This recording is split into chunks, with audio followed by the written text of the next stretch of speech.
the legendary personality, the great leader, Sriram Bhadre garu.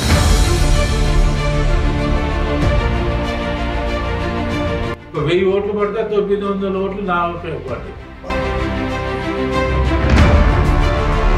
ఎమ్మెల్యేగా గెలుపొందినాక తర్వాత పదవులకి దిగంగానే అక్కడ ఎమ్మెల్యేనే మర్చిపోతారు, కనీసం నమస్తే పెట్టుకోవడం కూడా ఉండదు. కానీ మీకు ఎందుకంటే అంత ఫాలో అయిపోయింది. ప్రతి కార్యకర్తను కనురెప్పలా కాపాడు.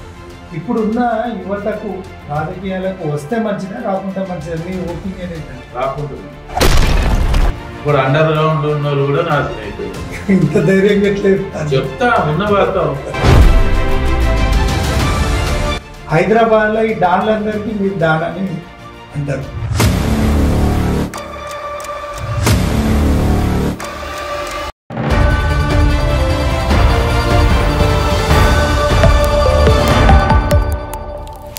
Welcome to ANR studios.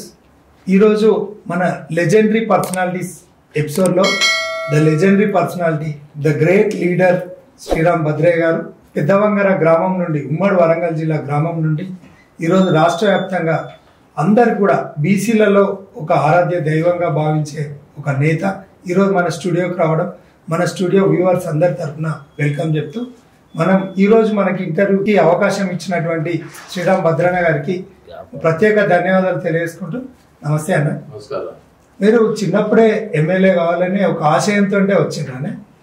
ఆశయం అంటూ ఏం లేదు, కానీ చిన్నప్పటి నుండి రాజకీయ నాయకులతో తిరిగేది. అప్పుడే లీడర్ కావాలని లీడర్లతో తిరిగిందా? అట్లానే ఉద్దేశం ఏం లేకుండా, కానీ చిన్నప్పటి నుండి రాజకీయ నాయకులు మా ఇతరాజరావు గారు, అగిరాచారి గారు, పి నరసింహారావు గారు, చిన్నప్పటి నుండి వాళ్ళతో తిరిగేది. నేను వాళ్ళతో తిరిగి మీరు లీడర్గా ఎదిగారు. మీరు జెడ్పీటీసీగా గెలుపొంది జెడ్పీ వైస్ చైర్మన్గా ఉమ్మడి వరంగల్ జిల్లాలో చేసిండ్రు. అదేవిధంగా అంచెలంచెలుగా ఎమ్మెల్యేగా గెలుపొందిండ్రు. చంద్రబాబు నాయుడు గారి నేతృత్వంలో మీరు అప్పుడు సక్సెస్ఫుల్ ఎమ్మెల్యే. అంటే ఎన్టీ రామారావు గారు ముఖ్యమంత్రి. వాస్తవంగా మేము యూత్ కాంగ్రెస్ లో పనిచేసినాం. యూత్ కాంగ్రెస్ లో మొదట మీరు కాంగ్రెస్ యూత్ కాంగ్రెస్ లో సంజయ్ గాంధీ యూత్ కాంగ్రెస్ లో పనిచేసినాం. కొమ్మినేని శేషగిరిరావు గారు స్టేట్ యూత్ కాంగ్రెస్ ప్రెసిడెంట్ నాయకత్వంలో పనిచేసినాం. తర్వాత హనుమంతరావు గారి నాయకత్వంలో వి హనుమంతరావు గారు. అప్పుడు మాతో పాటు చంద్రశేఖరరావు గారు ప్లస్ చంద్రబాబు నాయుడు గారు కూడా మా చంద్రశేఖరరావు గారు అంటే కేసీఆర్ గారు ముఖ్యమంత్రి. హనుమంతరావు గారి నాయకత్వంలో చంద్రబాబు ఉండే, కేసీఆర్ ఉండే, మేము అందరం ఉంటే యూత్ కాంగ్రెస్ లో పనిచేసినాం. దాని తర్వాత ఎన్టీ రామారావు పార్టీ పెట్టినప్పుడు మాత్రం ఫస్ట్ తెలుగుదేశం తొలి పార్టీ మెంబర్షిప్ లో మీరు యాక్టివ్ గా కూడా అందులోనే పనిచేసినాం. ఎన్టీ రామారావు అభిమాని మేము. అప్పుడు ఎన్టీ రామారావు గారు నాకు జెడ్పీటీసీ టికెట్ కూడా జరిగింది. అయితే ఎక్కడ ఇచ్చినాయంటే అక్కడ జిల్లాలో ఉన్నటువంటి నాయకత్వం వాళ్ళకు చెప్పిన టికెట్ ఇవ్వాలి ఎన్టీ రామారావు, కానీ వీళ్ళు తీసుకుపోయి నన్ను కాంగ్రెస్ కాన్స్పోర్టర్లు ఇచ్చారు. అంటే కావాలని నేను ఓడిపోవాలి వాళ్ళ ముఖ్య ఉద్దేశం నేను ఓడిపోవాలి. కానీ మీరు గెలిచిండ్రు. అంటే నేను స్వయం కృషితో వాస్తవంగా నేను అక్కడికి 2 జీబులు 2 కార్లు తీసుకొని పోయినా ప్రచారాన్ని. పోతే అక్కడ ఉన్నటువంటి కార్యకర్తలు నాయకులంతా నవ్వుతారు. అరే నేను నవ్వుతాను అంటే, అన్న ఈ ఒక్క నెక్కొండ తప్ప ఏ 18 గ్రామాలకు సైకిల్ మోటార్ లేవు, మీరు జీబులు కార్లు పట్టుకొని వచ్చి అని అడుగు. అప్పుడు ఏం చేసినా, నేను ఈ కార్లు జీబులు వాపస్ ఇచ్చి 20 హోండాలు తెప్పించిన. అప్పుడు 5,000 పెడితే ఒక హోండా ఇస్తాను. 5,000 అంటే ₹1,00,000 కడితే 20 హోండాలు వచ్చినాయి. ఒక్కొక్క దాని మీద ముగ్గురు 60 మంది కలిసి ఒక్కొక్క ఊరికి పోయేటోళ్ళు.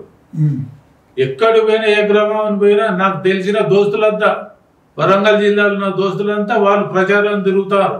నాకు తెలియదు, నాకు తెలియకుండా నా మిత్రులు, నా శ్రేయోభిలాషులు వాళ్ళే వాళ్ళ చుట్టాల ఇంటికి, వాళ్ళ దోస్తులు ఇళ్ళల్లో తిరిగి భద్రాన్ని ఇట్లా అట్లా గెలిపియాలి, మీరు మీ ప్రాంతం అభివృద్ధి చెందుతుంది అని చెప్పుకుంటూ తిరుగుతారు. ఎక్కడ పోయినా మా దోస్తులు వెళ్తారు.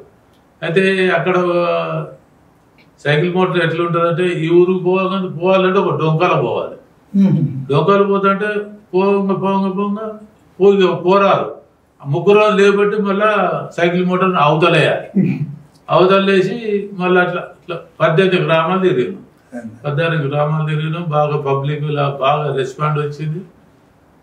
బాగా హైలీ జిల్లాలోనే హైలీ మెజార్టీగా గెలిచిన తర్వాత ఎన్టీ రామారావు 29 మందిని గెలిచినాం మొత్తం తెలుగుదేశం పార్టీ. అందులో 15 మంది మేము అంతా కలిసి రోజు కలిసి తిరిగేటోళ్ళం. దగ్గర స్నేహితులు తెలియదు కలిసి తిరిగి అందరం కలిసి ఎన్టీ రామారావు గారి దగ్గరికి వచ్చినాం. వచ్చిన తర్వాత అన్న ఇట్లా గెలిచినాం, అన్న ఇట్లా గెలిచినా, నాకు చైర్మన్ ఇవ్వాలన్నా. అంటే నీకు మెజార్టీ ఉన్నదంటే ఉన్నదంటే ప్రవేశపెట్టండి అన్నాడు పిఎస్. రేపు పొద్దున్నే వరంగల్ జిల్లా జడ్పీటీసీలో ప్రవేశపెట్టు అని ఆయన ఆర్డర్ వేసి రేపు సాయంత్రం వరకు అందరూ వచ్చారు. ప్రవేశపెడితే నా దిక్కు 20 మంది ఉన్నారు, అటు దిక్కు 9 మంది ఉన్నారు. మంత్రులు ఎమ్మెల్యేలు అంతా ఒక దిక్కు, వాళ్ళకు 9 మంది, నా ఒక్కరికి 20 మంది ఉన్నారు. అన్నగారు ఉండి ఓకే అని నాకు జడ్పీ చైర్మన్ అనౌన్స్ చేసి రేపు పొద్దున్నే రాండి అన్నారు. మేమంతా కృష్ణ హోటల్లో ఉన్నాం. రాత్రి ఫోన్ వస్తే అప్పుడు ఈ ఫోన్లు లేవు కదా, రిసెప్షన్ పోయి మాట్లాడగానే నేను ప్రసాద్ అండి సీఎం గారు పిఎస్ మాట్లాడతాను. చెప్పండి సార్, రేపు పొద్దున్నే రమ్మన్నాడు. అవును రేపు పొద్దున్నే రమ్మన్నాడు, వస్తా అండి. లేదు మళ్ళీ మార్పులు జరిగినాయి అన్నాడు. అది ఏం మార్పులు అంటే లేదు మీ పొద్దున్న రండి అని పెట్టేసి పోయి అందరిని లేపి ఇట్లా రమ్మన్నారు, ఇదేంది జరిగినట్టున్నదని అనుకుని నిద్రపోలే. పొద్దున్నే పోయినాం. పోతే మా వదిన గారు లక్ష్మీ భారతి గారు ముందట కూర్చొన్నది, నందిలో కూర్చొని ఉన్నది. నమస్కారం ఏందమ్మా ఇట్లా ఉన్నట్టే నీ మూలాన్నే అంటాను. నా మూలానే ఏం జరిగిందమ్మా అంటే మీ అన్నగారి దగ్గర పోవాలి. మా అన్నగారు పోయినా, ఆయన కూడా రందిలో ఉన్నాడు. నమస్కారం అన్న అంటే నమస్కారం కూర్చోబెట్టు నువ్వు పోయిన తర్వాత ఇట్లా చంద్రబాబు గారు వచ్చారు, అన్నగారు కరెక్ట్ సెలెక్ట్ అయ్యారు. శ్రీరామ్ భద్రయ్య గారు సీనియరు, మంచివాడు, మంచి నాయకుడు, పర్వాలేదు మంచిగా ఇచ్చారు. కానీ ఇదే విధంగా అన్ని జిల్లాలు ప్రవేశపెట్టాలి ఆయన ఒక షరతు పెట్టిండు, కండిషన్ పెట్టిండు. ఈమె అంతకుముందే కొంతమందికి మాట ఇచ్చింది. ఈమె లక్ష్మీభారతి గారు ప్రవేశపెడితే వాళ్ళకు మెజార్టీ లేదు, ఏం చేయాలి? సతీమణి అన్నగారు కాదంటట్టు లేదు, నాకు ఇవ్వాలని ప్రేమ ఉన్నది, ఇచ్చేటట్టు లేదు, బాధపడతాను. నేనే కాళ్ళు మొక్కిన అన్నగారు మీరు బాధపడొద్దు, నాకు అవసరం లేదని చెప్పి చెప్పగానే పిలువండి వాళ్ళను, శ్రీహరిని, దయాకర్ను, ప్రణయ్ భాస్కర్ను, రమేష్ బాబును అందరిని పిలిచి వెంకటేశ్వరం పిలిచింది. వెంకటేశ్వర్లో బీఫామ్ ఇచ్చిన తర్వాత వైస్ చైర్మన్ అనేది అక్కడ లోకల్ డిసిజన్ తీసుకుంటారు. లేదు మా సోదరుడే జడ్పీ వైస్ చైర్మన్ అని డిక్లేర్ చేయగానే అందులో ఒక లీడర్ గారు, ఇప్పుడు ప్రస్తుతం కూడా ఆయన లీడర్, లేదన్న ఇద్దరు సేమ్ క్యాస్ట్ అన్నారు.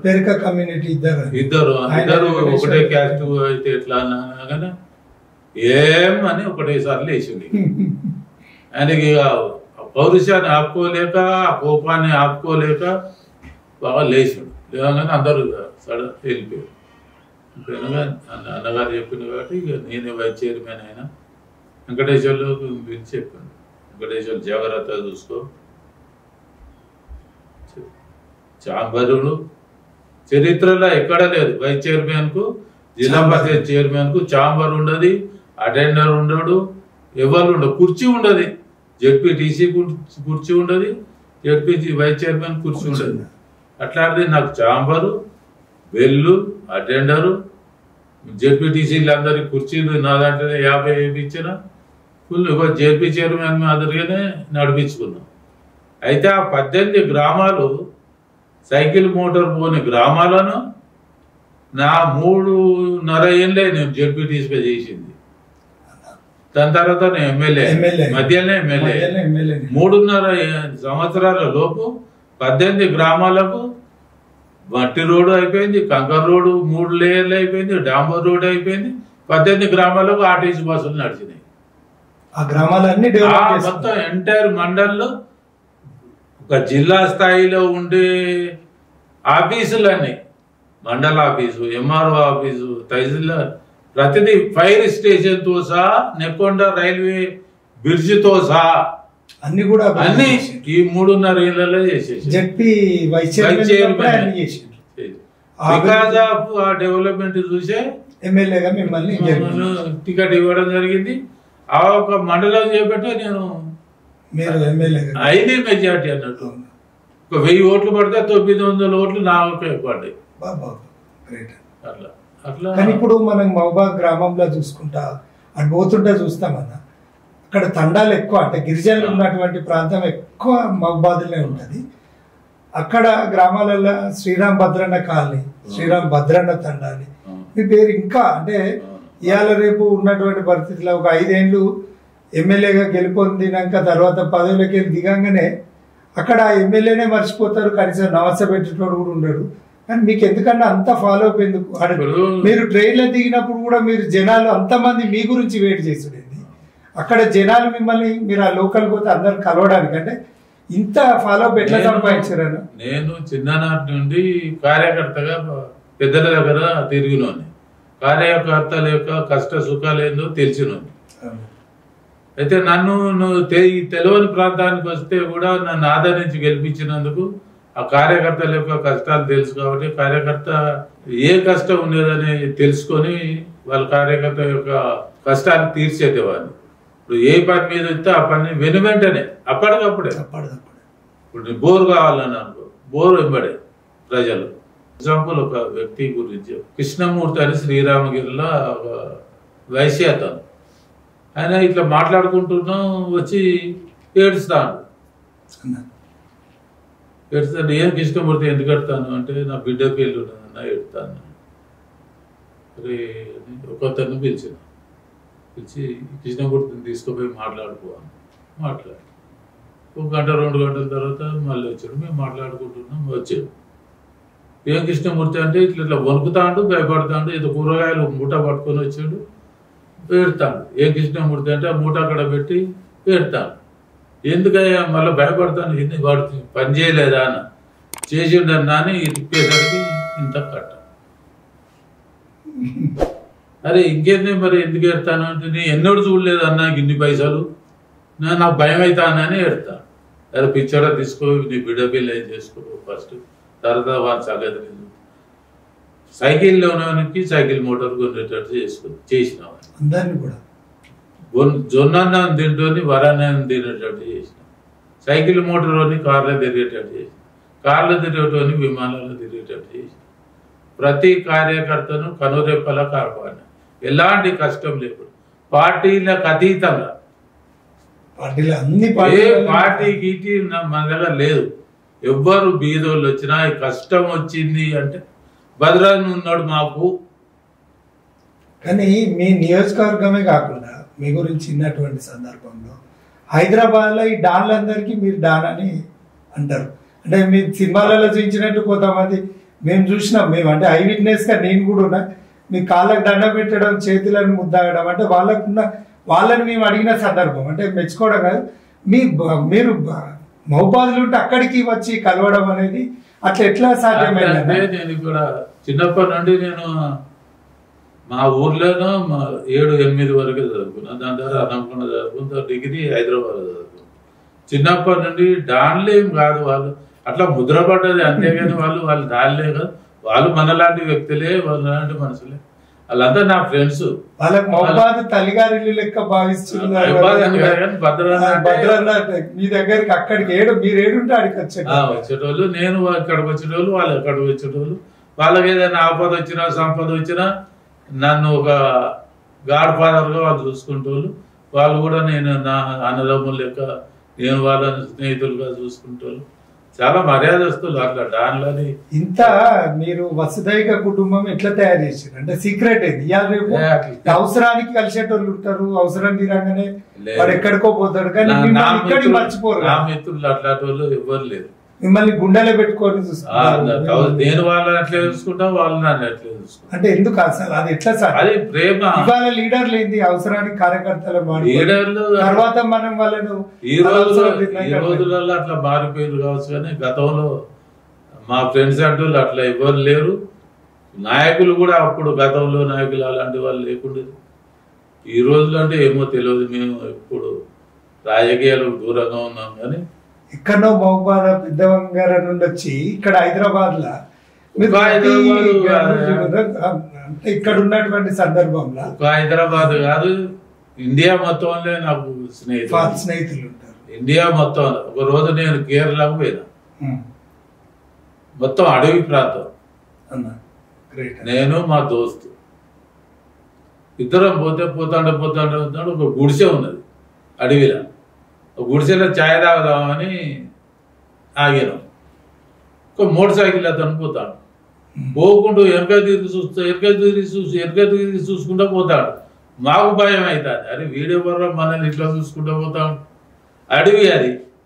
ఈ అమ్మ ఎందుకైనా సబ్ టైం మళ్ళీ తిప్పుకొని వచ్చిండ్రు కేరళ తిప్పుకొని వచ్చి స్టాండ్ వేసి మా దగ్గరకు వచ్చి, నువ్వు బదిలించారు కదా బావా, నేను సోమన్ బావా అంటాడు. అరే సోమన్ నన్ను బామ్మది వరుస, వాళ్ళ సిస్టర్ మా స్నేహితునికి ఇచ్చారు. అట్లా బావ మరదు వరుస. అట్లా ఇట్లా ఇట్లా చాలా. బాంబేలో ఇంకెక్కువ మంది స్నేహితులు ఉంటారు. బాంబేలో ఇప్పుడు అండర్ గ్రౌండ్ లో ఉన్న వాళ్ళు కూడా నా స్నేహితులే. ఇంత ధైర్యంగా చెప్తా ఉన్న వాస్తవం. అప్పుడు పరిస్థితుల్లో వాళ్ళు మంచిగా ఉండరు, వాళ్ళ పరిస్థితుల్లో చూస్తే వాళ్ళు అండర్ గ్రౌండ్ పోయారు. మనం ఏం చేస్తాం చెప్పు? అప్పటి నుంచి మనం టచ్ లేరు వాళ్ళు. ఒక ముందు మన దోస్తులు. కానీ ఎక్కడ ఏ ప్రభుత్వం వచ్చినా ఏ ఎమ్మెల్యే దగ్గర ఆల్ పార్టీస్ అందరూ అన్నానే సంబోధిస్తారు. నేను అక్బర్నైనా అన్న అని పిలుస్తా, నన్ను ఎవరైనా అన్నానే పిలుస్తారు. నేను ఆల్ పార్టీస్ ప్రెసిడెంట్. ఏ గవర్నమెంట్ వచ్చినా నాదే. నేను ఎవరికి మోసం చేసేది లేదు, నన్ను మోసం చేస్తే ఊక్కునేది లేదు. ఈ ముక్కు సుట్టి తత్వంతో మీరు అంత కరెక్ట్ గా నిక్కార్సుగా ఎట్లా మాట్లాడతారు అంటే ఉన్న పరిస్థితులలో అంటే కొంత మంచి అవ్వచ్చు చెడు అవ్వచ్చు ఏదైనా కూడా తర్వాత మీలెక్కు ఉండాలని చెప్పి ఆదర్శంగా తీసుకున్నటువంటి చాలా మంది నాయకులు ఉన్నారు. అంటే అట్లా మీరు మాట్లాడడం అనేది మీకు ఎప్పుడు ఇబ్బంది అనిపించదా? ఇబ్బంది అయితే అంటారు కాదు, లీడర్ అట్లా అన్నారు కదా, ఏదో మభ్య పెట్టి తీసుకోవాలి కదా లీడర్. ఎందుకు ఎంత పెద్ద లీడర్ కదా, ఇంటి ముందట 100 జనం ఉండాలి, తిప్పుకోవాలి, కాని పనికి కూడా అవుతుంది అని చెప్పి తిప్పుకుంటా అంటారు. కానీ మీరు కాని పని కాదని చెప్తారు, అవుతుంది అంటే అవుతుంది అని చెప్పి. కాని పని అయితే అంటే వాడు ఆశ పెట్టుకొని ఎంతో కష్టాలకు లోన్ అవుతాడు, పదార్థాలు కూడా పెడతారు. కానీ మీరు డైరెక్ట్ కాదు అంటే కాదు, అవుతుంది అంటే అవుతుంది. అయినా అంత మంది జనం ఎట్లుండగలిగారు?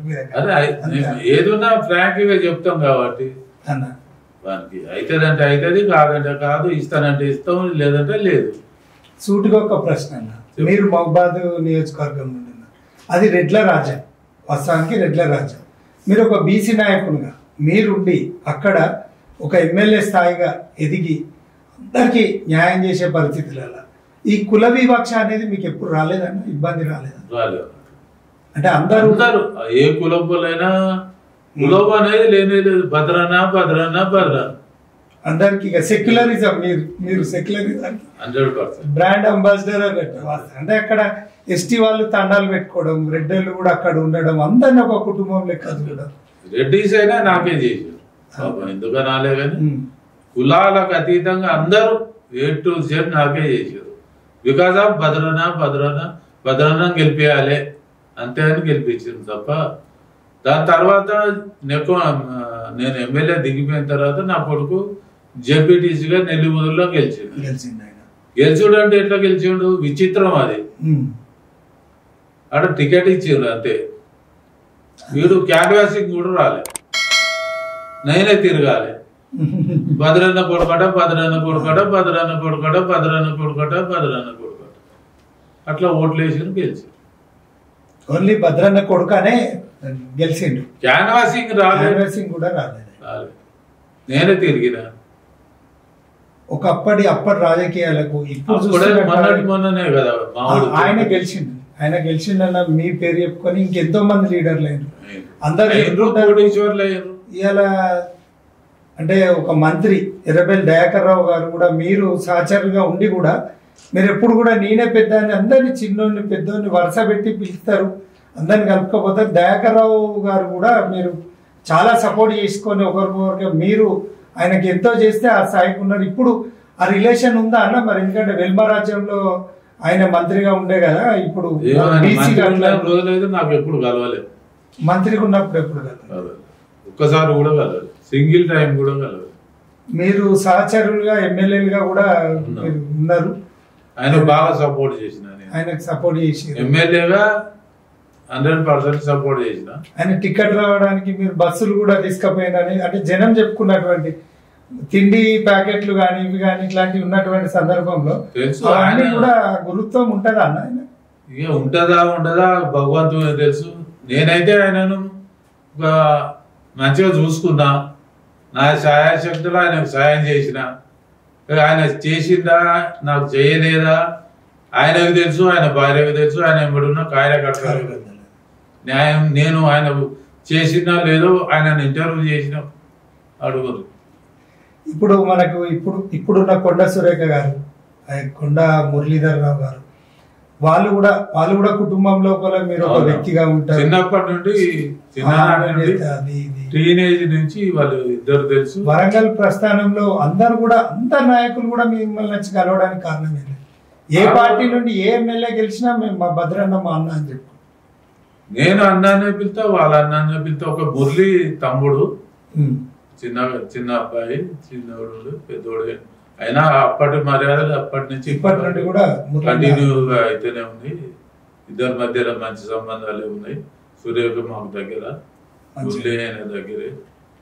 ఇప్పుడున్న యువతకు రాజకీయాలకు వస్తే మంచిదా రాకుంటే మంచిదా? మీ ఒపీనియన్ ఏంటన్నా? రాకుంటే మంచిది. ఎందుకన్నా? రాజకీయాలు చెడిపోయినాయి, రాజకీయాలు అన్నట్టే భ్రష్టు పట్టిపోయినాయి. మీరున్నప్పటికి ఇప్పటికి చాలా నక్కకు నాగలోకానికి ఉన్న తేడా. దీనికి కారణం ఏమై ఉంటుంది? అన్ని ప్రజలు మారిపోయినరు. ప్రజల కంటే మొదలు ఓటర్లు మారిపోయినారు అనుకోరాదు. ఓటర్లను మార్చిండ్రు రాజకీయ నాయకులు. ఇప్పుడు పేరు కోసం చేసే రాజకీయం కంటే రాజకీయ వ్యాపారం చేస్తానని అనుకోవచ్చా? 1000%. థ్యాంక్ యూ అన్న. మీరు మా స్టూడియోకి మరిన్ని సార్లు రావాలని చెప్పి మిమ్మల్ని ఇంటర్వ్యూ చేసే అదృష్టం నాకు దక్కినందుకు చాలా సంతోషం అన్న. Thank you.